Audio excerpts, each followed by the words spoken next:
बिस्मिल्लाहिर्रहमानिर्रहीम। अस्सलाम वालेकुम। आज हम डायग्नोसिस के बारे में पढ़ेंगे कि एक मेंटल इलनेस को कैसे डायग्नोस किया जाए।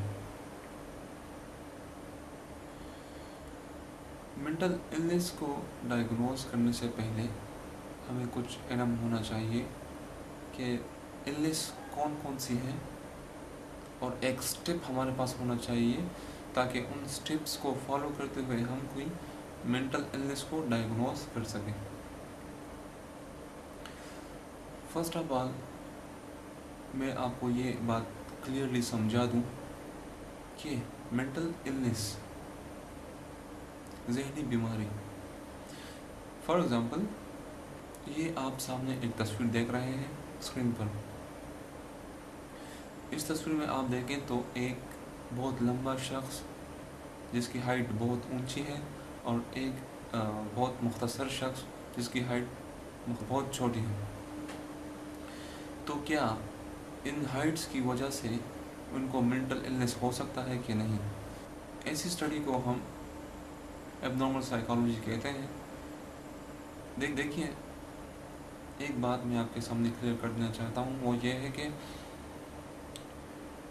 ये जो हाइट्स आप देख रहे हैं, एक लंबा शख्स और एक छोटा शख्स, इनका ये मतलब नहीं है कि ये मेंटली तौर पर इल है।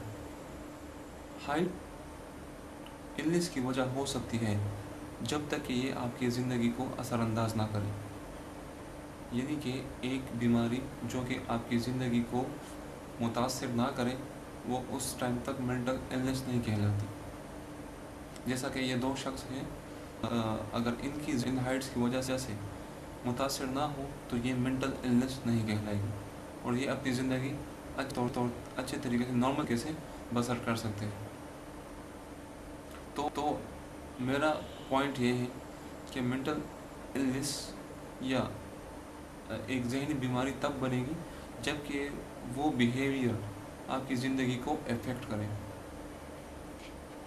मेंटल इलनेस को डायग्नोसिस करने के लिए मैं आपको एक स्टेप समझाता हूँ, एक सीरीज़ ऑफ स्टेप समझाता हूँ। इंशाल्लाह आपको समझ आएगी कि मेंटल इलनेस को कैसे डायग्नोस किया जाए। लेकिन एक प्रॉब्लम हमें ये भी आता है कि मेंटल डायग्नोसिस करते वक्त हमें और भी बहुत सी बीमारियाँ उसके सामने आ सकती हैं। जैसा कि एक बंदे को एंजाइटी डिसऑर्डर्स है तो उसमें और भी बहुत से डिसऑर्डर्स के सिम्टम्स पाए जा सकते हैं।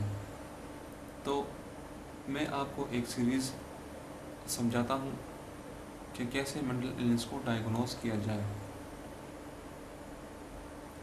सबसे पहले है कि एक पेशेंट आता है आपके पास और वो आपको कुछ सिम्टम्स बताता है कि मुझ में ये सिम्टम्स हैं। फॉर एग्ज़ाम्पल वो पेशेंट आपको एंजाइटी डिसऑर्डर्स के बारे में बताता है।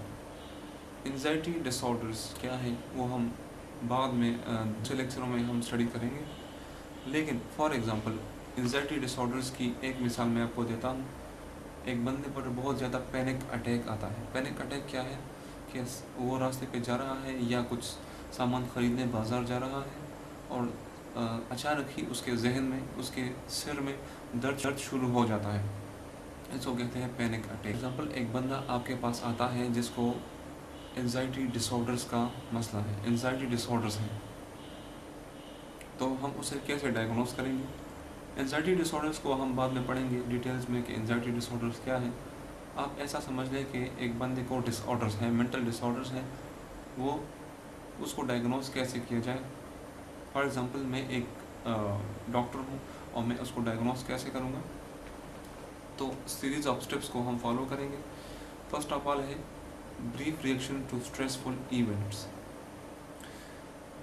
जैसा कि पेशेंट हमें बताता है कि मैं एक जॉब से फायर हो गया हूँ, मतलब है कि एक जॉब से मुझे निकाल दिया गया है या मुझे एक जॉब तलाश करना है जो कि मुझे नहीं मिल रही। तो ऐसे इवेंट्स में बंदे को स्ट्रेस हो जाता है थोड़ा सा, तो उस स्ट्रेस की वजह से उसे डिसऑर्डर्स हो जाता है या शुरू होना हो जाता है। ऐसे डिसऑर्डर्स शॉर्ट टर्म होते हैं, इसे एडाप्टेशन डिसऑर्डर्स कहते हैं, क्योंकि बाद में वो ये वो इवेंट्स ख़त्म होने के बाद फ़ौरन बाद उससे ये डिसऑर्डर्स धीरे धीरे ख़त्म होना शुरू हो जाते हैं और बाद में ख़त्म हो जाते हैं। अगर ऐसी कोई इवेंट्स नहीं है उसकी लाइफ में, तो सेकंड स्टेप हमारा यही होगा कि कंसिक्वेंसेस ऑफ इलनेस, आपको कोई बीमारी तो नहीं है, कोई बीमारी की वजह से आपको कोई मेंटल डिसऑर्डर्स तो नहीं हो गई। जैसा कि मैं आपको एक मिसाल देता हूँ, जैसा कि एक बंदे को कैंसर हो, तो कैंसर की वजह से उसको एंजाइटी डिसऑर्डर्स हो सकते हैं। ठीक है?